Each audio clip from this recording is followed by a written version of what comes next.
Memasuki hari ketiga, pencarian korban longsor di Pasir Lango, Kabupaten Bandung Barat, Jawa Barat terus dilakukan.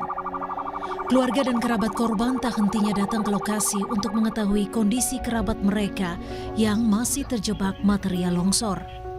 Warga berharap tim SAR gabungan dapat menemukan dan mengevakuasi seluruh korban longsor yang terjadi pada Sabtu lalu. Harapan saya itu ya terus terang, jangankan buat yang satu lagi ya saudara, pengen itu semua itu bisa, ya misalnya itu ada berapa ratus korban itu, harapan saya itu ketemu semua gitu. Hingga Senin siang, tim SAR gabungan terus melakukan rangkaian proses pencarian korban longsor yang menerjang Kecamatan Cisarua, Kabupaten Bandung Barat, Jawa Barat. Selain 9 unit eskavator, hari ini tim SAR juga mengerahkan 12 anjing pelacak untuk membantu proses pencarian korban. Fokus pencarian tim SAR dibagi menjadi sektor A1 dan sektor A2 yang merupakan lokasi paling banyak ditemukannya korban pada hari Minggu kemarin. Meski pencarian terus dilakukan, sejumlah kendala juga ditemukan di lokasi. Selain faktor cuaca, banyaknya warga yang berada di lokasi membuat tim SAR kesulitan. Untuk potensi longsoran kami prediksi masih ada, Bu. Karena seperti hari kemarin aja, hari kedua itu ada potensi longsoran dari mahkota longsor. Yang membuat kami suatu kendala ya. Jadi unsur SAR yang ingin membantu itu jadi terkendala oleh penonton-penonton yang berdatangan. Cuaca mendukung, proses pencarian kami lanjutkan kembali dan kami melakukan pencarian hingga pukul 17.00 kami sepakati. Sementara itu, Menko Bidang Pembangunan Manusia dan Kebudayaan Pratikno mengatakan, pemerintah terus berupaya mengutamakan penyelamatan jiwa dalam penanganan longsor yang melanda Kecamatan Cisarua, Kabupaten Bandung Barat. Pratikno bilang, saat ini Wapres sedang melakukan pembahasan relokasi warga untuk menghindari dampak susulan. Bapak Wapres juga sudah membahas dengan Pak Wagub dan dengan Pak Bupati, dengan kami juga mengenai rencana relokasi untuk menghindari dampak susulan. Ini identifikasi lahan dan lain-lain tadi sudah diminta untuk segera dilakukan. Bencana longsor terjadi setelah hujan dengan intensitas tinggi mengguyur wilayah Bandung Barat sejak Jumat 23 Januari 2026 lalu. Kondisi ini memicu longsor besar pada Sabtu dini hari sekitar pukul 03.00 waktu Indonesia Barat. Material longsoran disertai aliran banjir bandang dari kawasan perbukitan menerjang permukiman warga, menimbun rumah, merusak infrastruktur, serta memutus akses jalan. Tim Liputan, Kompas TV.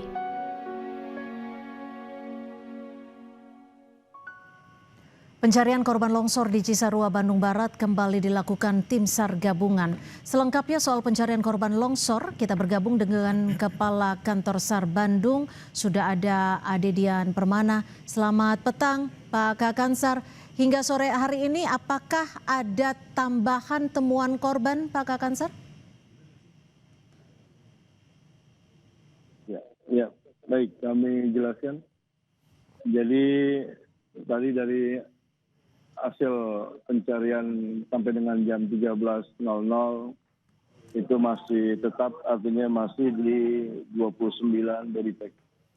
Artinya setelah jam 13 sampai dengan saat ini, tim SAR gabungan masih terus berupaya mencari korban. Dan sampai saat ini belum ada update, nanti kami menunggu informasi atau update dari tim yang ada di lokasi. Demikian, Mbak. Pak Ade, kalau untuk pencarian ataupun evakuasi hari ini rencananya akan dilakukan hingga pukul berapa, Pak Ade? Ya, terima kasih. Jadi rencana untuk pencarian dari siang tadi hingga sampai sore ini nanti sampai dengan jam 17.00. Melihat situasi kondisi di lapangan, demikian. Lalu apakah Kami baru saja mendengar ada suara sirine. Apakah ada informasi terkini terkait dengan suara sirine yang ada di background Anda, Pak Kakansar? Ya, artinya sirine yang barusan kita dengar bersama bahwa itu ambulan yang membawa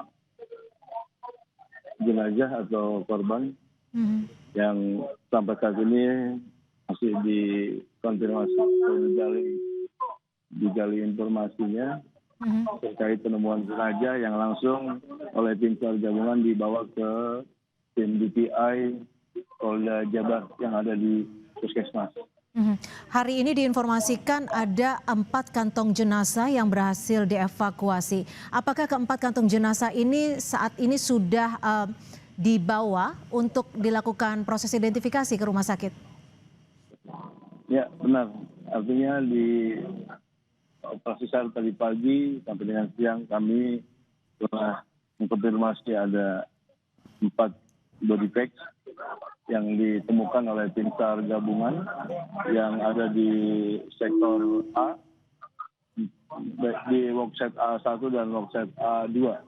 Jadi jumlah 4 body bag sudah kami serahkan ke tim DPI Polri untuk proses identifikasi. Demikian Mbak Cynthia. Pak Kakansar, terkait dengan proses evakuasi, apa saja yang saat ini diterjunkan? Berapa alat berat, berapa anjing pelacak, dan apakah ada alat lainnya yang turut diterjunkan untuk membantu proses evakuasi? Ya, terima kasih Mbak. Jadi artinya di kegiatan pencarian hari ini kami menerjunkan banyak personil, lebih dari 2.000 personil yang terdaftar di posko Basarnas. Kemudian alut yang kami gerakkan untuk pencarian di hari ini, alat berat sampai dengan 9 alat berat, yang saat ini pun kami siapkan ada 3 alat berat yang akan diturunkan untuk masuk di dalam sektor-sektor yang sudah ditentukan. Kemudian juga ada dari menurunkan anjing pelacak dan juga alut udara juga tadi siang telah melakukan pencarian melalui via udara atau pemantauan dari via udara, baik itu pesawat rotary, fixed wing dan drone, UAV drone. Seperti itu Mbak. Untuk penemuan korban hari ini apakah ditemukan di lokasi yang sama seperti yang ditemukan pada hari Minggu kemarin, yakni di lokasi A1 dan A2?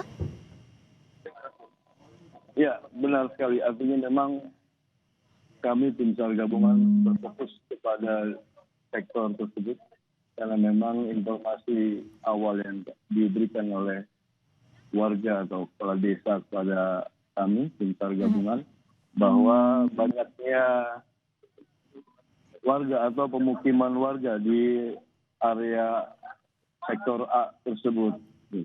Seperti itu. Makanya untuk pencarian kami fokuskan kepada sektor tersebut.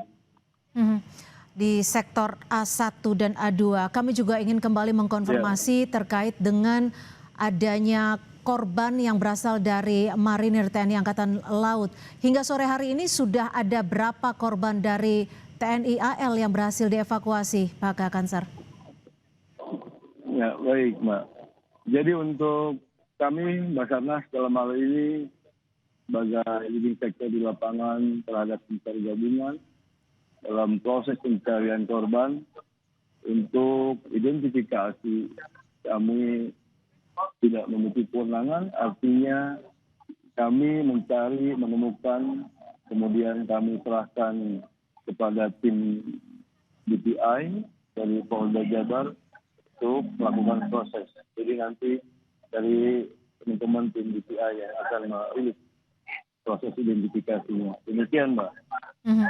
Apakah juga ada informasi terkait titik lokasi selain A1 dan juga A2 yang paling banyak ditemukan korban?